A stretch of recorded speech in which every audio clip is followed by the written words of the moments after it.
Halo semua sahabat Indonesia Racing, balik lagi di video yang kali ini spesial ngebahas tentang karir Rio Haryanto di ajang Formula 2 atau yang dulunya dikenal sebagai GP2. Setelah sebelumnya kita ngebahas tentang karir Rio Haryanto di Formula 2 di musim 2014 dan keberhasilannya raih podium saat itu bersama EQ8 Caterham Racing sebelum memutuskan pindah ke tim yang lebih baik, yaitu Campos Racing di musim 2015. Karena tim Campos Racing saat itu berhasil akhiri musim lebih baik, yaitu di posisi ke-7 klasemen. Meskipun hitungannya bukan tim papan atas sih sebenarnya, masih tim papan tengah lah ya. Tapi dibandingkan dengan hasil yang diperoleh tim Caterham pada saat itu, yang menghuni papan bawah, jelas pilihan untuk pindah ke Campos adalah pilihan yang terbaik. Selain itu juga, alasan Rio pindah ke tim Campos Racing pada tahun 2015 adalah tim Caterham Racing ini dibubarkan juga oleh sang pemilik, yaitu Tony Fernandes, yang juga merupakan pemilik dari maskapai AirAsia. Jadi ya, mau nggak mau Rio harus nyari tim lain untuk musim 2015. Soalnya di tim Caterham juga, Rio beneran jadi pembalap yang nge-carry timnya tersebut. Dan raihan podium Rio di Monaco saat itu menjadi satu-satunya podium yang diraih tim Caterham selama musim 2014. Dan Rio juga sempat gonta-ganti rekan setim nih di tahun tersebut. Awalnya sama Alexander Rossi yang juga pada saat itu digadang-gadang akan naik ke F1, lalu digantikan oleh Tom Dillman, hingga akhirnya ada Pierre Gasly di 3 seri terakhir. Dan keputusan pindah ke tim papan tengah bersama Campos Racing bisa dibilang adalah keputusan yang terbaik yang dibuat Rio Haryanto, karena di tim asal Spanyol inilah kita melihat titik puncak karir balap Rio Haryanto, di mana ia berhasil mengumandangkan lagu Indonesia Raya di berbagai negara, dan keberhasilannya menembus ajang Formula 1 jelas tidak lepas nih dari peran tim Campos Racing dan juga sang pemilik Adrian Campos yang pada saat itu melihat talenta Rio Haryanto. Lalu, bagaimana kilas balik perjalanan Rio Haryanto di Formula 2 musim 2015? Langsung saja simak videonya sampai habis.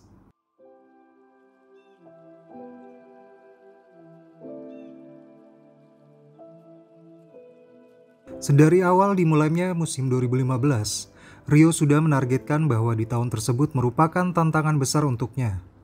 Karena target untuk mendapatkan tiket melaju ke kelas yang lebih tinggi yaitu Formula 1 harus tercapai. Berbekal dengan pengalamannya yang sudah turun 3 musim penuh sebelumnya bersama tim Carlin di 2012 dan secara mengejutkan raih pole position di GP Belgia walaupun gagal mengkonversikannya menjadi podium. Lalu di musim 2013, Rio turun bersama Barwa Adax Team dan berhasil raih podium di posisi kedua di GP Inggris di Silverstone. Dan di tahun 2014, Rio gabung di Caterham dan berhasil juga raih 1 podium di GP Monaco. Berkat pengalaman tersebutlah, maka di musim 2015 ini, ia sangat optimis bisa raih hasil yang maksimal. Tibalah pada seri pertama Formula 2 di musim 2015 yang dilaksanakan di sirkuit internasional Sakhir, Bahrain. Berbeda dengan babak kualifikasi yang digelar pada malam hari, balapan di Bahrain ini digelar di bawah terik matahari. Race pertama atau feature race ini berlangsung sangat ketat dan menegangkan. Rio memulai balapan dari posisi start ke-12. Lintasan yang lebar membuat perebutan posisi dapat terjadi hampir di setiap tikungan. So closing in on Rossi, he should get him before the end. He's had a fastest first sector of the whole race in the first sector.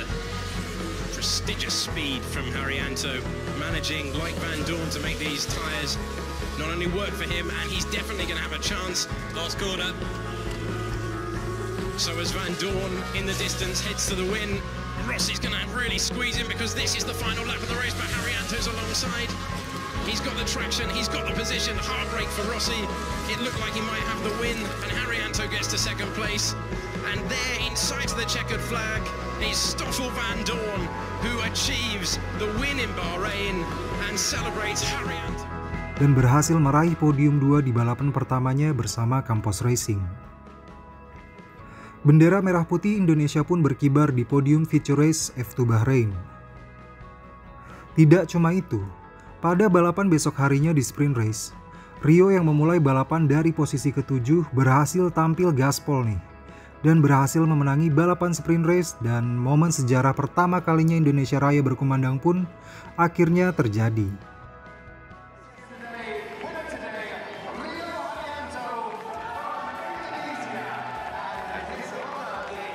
He is over the moon, as you would expect, climbing onto the top step for the first time.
The national anthem played for the winner, Rio Haryanto, and it's about to get even better for him. He's got a big silver cup as a fine reward for 41 minutes worth of racing to the front. He kisses it, holds it aloft. Well earned, Rio. Wow, it's been amazing ya kalau diingat-ingat lagi. Terlebih itu merupakan kemenangan pertama Rio Haryanto di ajang F2. Oke, kita lanjut pada seri kedua di sirkuit Catalonia, Spanyol. Rio berhasil raih poin dengan finish di posisi keempat di feature race dan finish ke-6 di sprint race. Lanjut di seri ketiga di Monaco, di balapan kali ini Rio gagal raih satupun poin. Lalu di seri keempat di Red Bull Ring, Austria, Rio kembali bangkit nih. Setelah tidak dapat poin di seri sebelumnya, Rio berhasil finish ke-7 di feature race dan membuatnya start dari posisi kedua di sprint race. Keuntungan start kedua ini nggak disia-siain Rio. Selepas lampu start padam, Rio berhasil melesat dan memimpin jalannya balapan.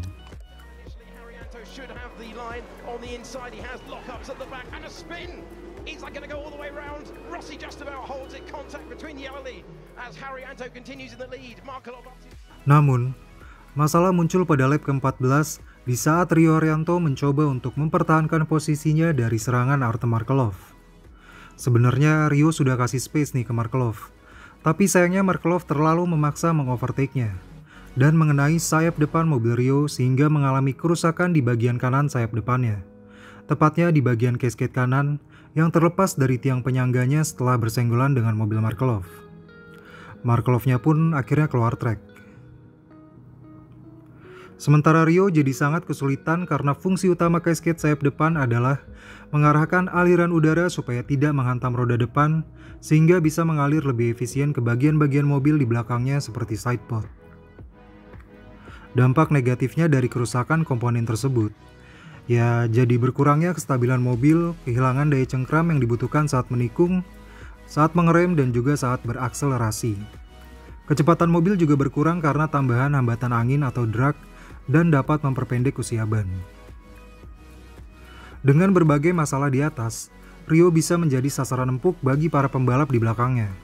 Apalagi mengingat Red Bull Ring adalah sirkuit berkarakter relatif cepat, cukup lebar, dan memiliki 2 zona aktivasi DRS.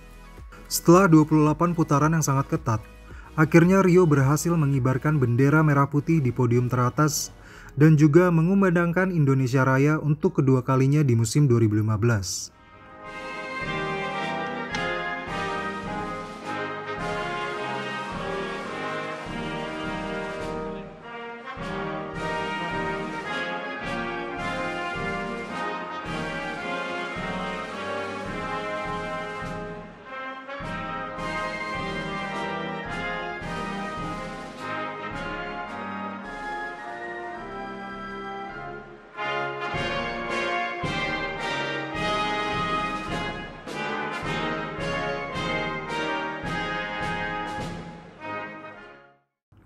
Rio kembali menunjukkan bakat dan keahliannya, meski kondisi mobil tidak dalam kondisi prima dan para pembalap di belakangnya terbantu oleh DRS, tapi Rio tetap melakukan defense dengan sangat baik dan akhirnya berhasil menang. Lalu berlanjut ke seri kelima di sirkuit Silverstone, Inggris. Rio akan memulai start dari posisi ke-15 pada balapan feature race karena mobilnya mengalami kerusakan sensor mesin saat kualifikasi dan harus kehilangan banyak waktu di dalam pit sehingga harus puas start di posisi ke-15. Pada balapan feature race di Silverstone ini, Rio berhasil tampil sangat baik dan berada di posisi ke-11. Klimaks balapan terjadi pada lap terakhir ketika rekan setim Rio, Arthur Pic, menyenggol pembalap Racing Engineering Jordan King di tikungan kedua terakhir. Mobil King tidak dapat melanjutkan balapan dan membuat posisi Rio naik ke urutan ke-10 ketika Rio melewati garis finish. Namun, hasil investigasi steward terhadap Pic untuk insiden dengan King dan Oliver Rowland karena pelanggaran batas trek membuat Rio naik ke urutan ke-8 dan berhak untuk start di posisi terdepan pada balapan esok hari di sprint race. Wah, alhamdulillah nih ya, rezeki anak soleh nih. Dan yang seperti kita tahu ketika Rio sudah mengamankan posisi start terdepan di sprint race, itu jalannya bakal kayak gimana ya? Dan bener aja, selepas start, Rio berhasil melesat di tikungan pertama dan mengamankan posisi terdepan dari rival-rival di belakangnya. Rio pun akhirnya berhasil menjaga posisinya hingga putaran terakhir dan berhasil meraih kemenangan ketiganya di musim 2015. Ya, bendera merah putih kembali berkibar lagi di podium teratas dan lagu Indonesia Raya kembali berkumandang.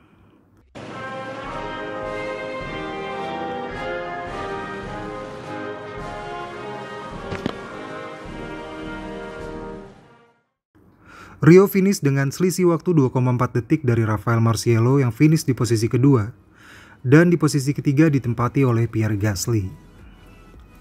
Berlanjut ke seri ke-6 di Hongaria, yang sekaligus menjadi seri penutup paruh musim F2 2015, karena setelah itu bakalan libur 1 bulan ya untuk summer break. Oke, balapan feature race di sirkuit Hungaroring, Rio mengawali balapan dari posisi ke-7. Sempat naik ke posisi ke-5, Rio mencoba main aman tuh, karena balapan ramai banget dan rentan bersenggolan sehingga membuat Rio turun posisinya. Tak perlu menunggu lama, Rio merangsek ke urutan ke-8 setelah berhasil menyalip pembalap Selandia Baru Mitch Evans di lap ke-6. Di lap ke-8, Rio mulai mendapatkan ritmenya dan berhasil mencatatkan waktu tercepat sementara. Pit stop membuat Rio keluar di depan rekan setimnya Arthur Pic dan Alexander Rossi. Rio juga hanya berjarak 6 detik di belakang Stoffel Vandoorne yang terkena penalti 5 detik pada akhir balapan. Di 10 lap terakhir, Rio sukses menembus posisi ketiga namun ia kehilangan grip ban pada mobilnya. Agresivitas Sergei Sirotkin di penghujung balapan membuat Rio kehilangan sayap depan mobilnya. Namun, dengan kondisi mobil yang kurang sempurna, Rio mampu bertahan dan finish di posisi keempat. Memulai balapan sprint race dari urutan ke-5, Rio nyaris tak punya kesempatan memperbaiki posisinya. Satu-satunya kesempatan terbaik Rio terjadi di lap ke-9 saat hanya berjarak 0,5 detik dari Rafael Marciello yang berada di posisi keempat. Selebihnya, Rio praktis hanya bisa bertahan di posisinya sampai garis finish dan berhasil finish di posisi ke-5. Tapi, itu sudah cukup bagi dia untuk menambah poin. Dengan tambahan 6 poin, Rio kini menyalip posisi Alexander Rossi di klasemen pembalap sementara, yaitu berada di posisi kedua. Sampai seri ke-6, Rio sukses mengumpulkan 109 poin. Walau masih berjarak 85 poin dari pemuncak klasemen pada saat itu, Stoffel Vandoorne. Wah, Vandoorne emang pada saat itu lagi GG-GG-nya ya, luar biasa dia. Well, sudah sampai setengah seri nih videonya, lumayan panjang juga ya. Setengah serinya lagi kita sambung di video selanjutnya aja ya guys. So, terima kasih semuanya yang udah menonton. Jangan lupa di like, komen, dan juga subscribe channel Indonesia Racing ini ya. Terima kasih dan wassalamualaikum.